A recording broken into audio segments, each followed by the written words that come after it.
ಸ್ವಾರಸ್ಯ ನ್ಯೂಸ್, ಇದು ಜನರ ಪ್ರತಿಧ್ವನಿ. ಆತ್ಮೀಯ ವೀಕ್ಷಕರೇ, ಸ್ವಾರಸ್ಯ ನ್ಯೂಸ್ ಚಾನೆಲ್ಗೆ ಸ್ವಾಗತ.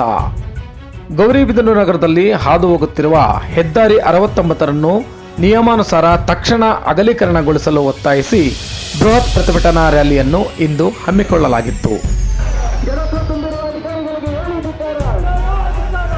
ಗೌರಿಬಿದನೂರಿನ ಮಧ್ಯಭಾಗದಲ್ಲಿ ರಾಷ್ಟ್ರೀಯ ಹೆದ್ದಾರಿ ಪ್ರಾಧಿಕಾರ ಹಾಗೂ ನಗರಸಭೆಯು ಅಕ್ಟೋಬರ್ 25ರಂದು ಅಂದರೆ 3 ತಿಂಗಳ ಹಿಂದೆ 40:40 80 ಅಡಿ ರಸ್ತೆ ಎಂದು ಗುರುತು ಮಾಡಿರುವುದು ಅವೈಜ್ಞಾನಿಕವಾಗಿದೆ.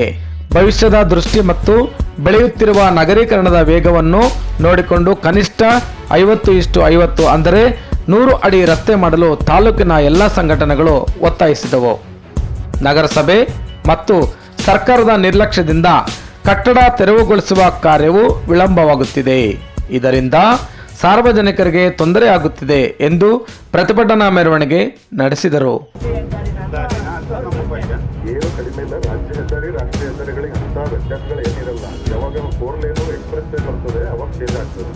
ಇದು ಮೊದಲು ಮುಖ್ಯ ರಸ್ತೆ ಇತ್ತು.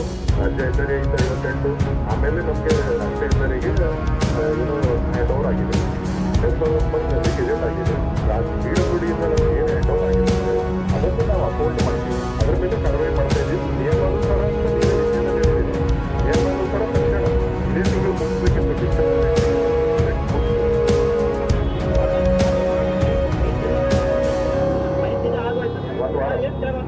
ಒಂದು ವಾರ ಸರ್, ನಾನು ಎಂ.ಆರ್. ಸತ್ಯನಾರಾಯಣ, ದಲಿತ ಒಕ್ಕೂಟದ ಅಧ್ಯಕ್ಷರು. ಇವತ್ತು ಏನು ರಸ್ತೆ ಅಗಲೀಕರಣ ವಿಚಾರವಾಗಿ ಇವತ್ತು ಪ್ರತಿಭಟನೆ ಮಾಡ್ತಾ ಇದ್ದೀವಿ. ಮುಂದಿನ ದಿನಗಳಲ್ಲಿ ಗೌರಿಬಿದನೂರು ಪಟ್ಟಣದಲ್ಲಿ ಯಾವುದೇ ರೀತಿಯ ಅನಾಹುತಗಳಿಗೆ, ಅಪಘಾತಗಳಿಗೆ ಮತ್ತು ಪಾದಚಾರಿಗಳಿಗೆ ಯಾವುದೇ ರೀತಿಯ ತೊಂದರೆ ಆಗಬಾರ್ದು. ಏನು ರಸ್ತೆ ಅಗಲೀಕರಣ 100 ಅಡಿ ಮಾಡಬೇಕು ಅಂತ ನಮ್ಮ ಒತ್ತಾಯ ಏನಿದೆ, ಆ 100 ಅಡಿ ರಸ್ತೆ ಅಗಲೀಕರಣ ಆಗಲೇಬೇಕು ಅಂತ ಒತ್ತಾಯ ಮಾಡ್ತಾ ಇದ್ದೀವಿ. ಎಲ್ಲಿಂದ ಎಲ್ಲಿವರೆಗೂ ನೀವು ಇವಾಗ ಪ್ರತಿಭಟನಾ ರ್ಯಾಲಿಯನ್ನು ಹಮ್ಮಿಕೊಂಡಿದ್ದೀರಾ? ಸರ್, ಗೌರಿಬಿದನೂರು ಪಟ್ಟಣದಲ್ಲಿ ರೈಲ್ವೆ ಬ್ರಿಡ್ಜಿಂದ ಅಪ್ ಟು ಗಾಂಧಿ ಸರ್ಕಲ್ವರೆಗೂ, ಗಾಂಧಿ ಸರ್ಕಲಿಂದ ಮತ್ತೆ ಅಂಬೇಡ್ಕರ್ ಸರ್ಕಲಿಂದ ಸರ್ಕಲ್ವರೆಗೂ ಹಮ್ಮಿಕೊಂಡಿರೋದು. ಈ ರ್ಯಾಲಿಯಲ್ಲಿ ಕರ್ನಾಟಕ ರಕ್ಷಣಾ ವೇದಿಕೆ ಅಧ್ಯಕ್ಷರಾದ GL ಅಶ್ವತ್ಥನಾರಾಯಣ, ಕಾರ್ಯದರ್ಶಿಗಳಾದ ಪ್ರಭು ಹಾಗೂ KRS ಪಕ್ಷದ ಅಧ್ಯಕ್ಷರಾದ ರವಿಚಂದ್ರ ರೆಡ್ಡಿ ಮುಂತಾದವರು ಭಾಗವಹಿಸಿದರು. ವರದಿ ಭಾಸ್ಕರ್, ಸ್ವಾರಸ್ಯ ನ್ಯೂಸ್, ಗೌರಿಬಿದನೂರು.